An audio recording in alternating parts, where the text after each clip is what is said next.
Hey guys, I'm doing part 2 of my top 50 films of all time. So last time I ended up with number 39. Now I'm going to start out with number 38. It's Boogie Nights, directed by Paul Thomas Anderson, who is in my opinion one of the best directors working today, and definitely the most ambitious director working today.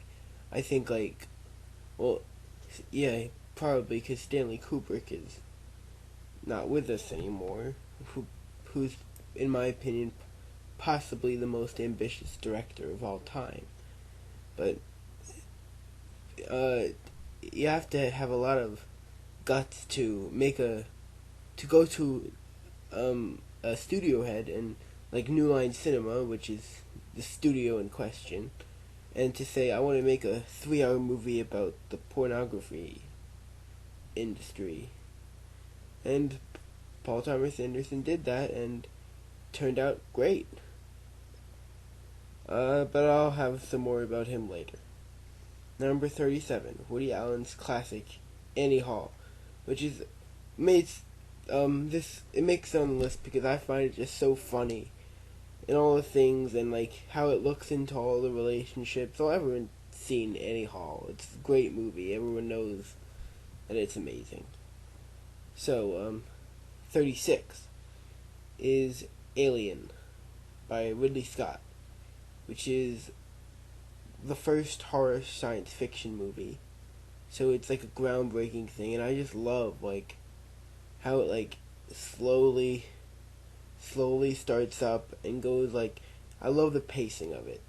I think it's really great, and it's just a great movie. So number 35 is Del Toro's Pan's Labyrinth, which is like a fairy tale. It's just so like the way the story goes. It's just a wonderfully told story with like great visuals, and it's Del Toro, like Hellboy mixed with a war movie. It's just ridiculously amazing the way they tell the story and the story itself. Okay, so number 34 is a German movie called Run Lola Run, directed by Tom Tykwer. Or should I say, not Run Lola Run, but Lola Rent, which is the German name for it, obviously. Yeah, so it's I like the way like I'm very interested in different ways of making a narrative, and I don't really want to give away like how cool they do it here, but it's really like different. If you've seen it, it's like they do it differently than I've really seen many other things done before. It exists in like an alternate reality. I don't want to give it away. Next comes up the Swedish duo. Number 33 is Let the Right One In, the Swedish vampire movie, which I think is just a great friendship story or somewhat young love story. I guess it's wonderful, but then you get the vampire thing thrown in there. It's not Twilight because it's good. Oh, that's a controversial statement there. Yeah, but it's amazing, and apparently they're going to make a English language remake of it. It's probably going to be terrible. I don't know. That's just my guess. I don't know. I haven't seen it yet. If it actually ends up to be amazing, I'm very sorry. I'm very sorry whoever's directing that, but I can't imagine it being nearly as good because it's a Swedish movie. It's a certain style that it's done in. It's like, yeah, you just gotta see it. So number 32 is Ingmar Bergman's The Seventh Seal, which is another Swedish movie. It's just amazing. Like the themes of it are very well presented. It's them playing chess with death. It's great. and it's about life and death. It's very like profound, but it's Ingmar Bergman, so he could do it pretty well. Starring, of course, Max von Sydow, who was recently in Robin Hood, which I chose not to see. Yeah. So, number 31 is a DVD I just got, actually. David Lynch's Mulholland Drive, which I really like. Once again, I say I like just to explore different ways to present a narrative. And this is another very different way. It's just in the sheer surreality of it.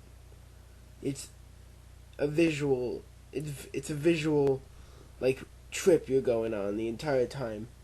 It's just great. Speaking of visual trips, I'll move on to my number 30, which is Brazil, by Terry Gilliam. Brazil. Robert De Niro is highly credited, I think, in this movie, but he was really only in two or three scenes. But it's really like really weird science fiction movie, science fiction futuristic type thing, and it does not take place in Brazil, which I thought when I first saw it. I thought it was going to take place in Brazil. I'm like, oh, this is not Brazil, but I don't even know why they really call it Brazil except for the song that they play at the beginning. But yeah, it's really well told. The story is really funny, really, really funny. And I like the visuals. Number 29 is then going with my theme of telling a narrative differently.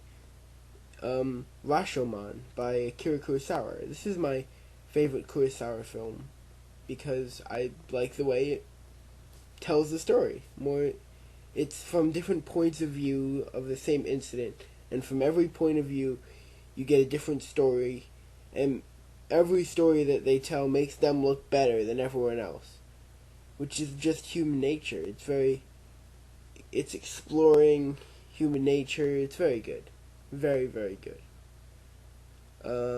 28 is this has to be on like every movie buff's top 50, and it's Casablanca. I don't know, it's usually higher, but I don't know, I think I'm starting to get tired of it because I've seen it like maybe like 5 times in the past like maybe 3 months. I've seen it so many times. It probably would be higher, and if I hadn't seen it so many times in a row lately. But it's just Humphrey Bogart is amazing, and it's just a very good movie.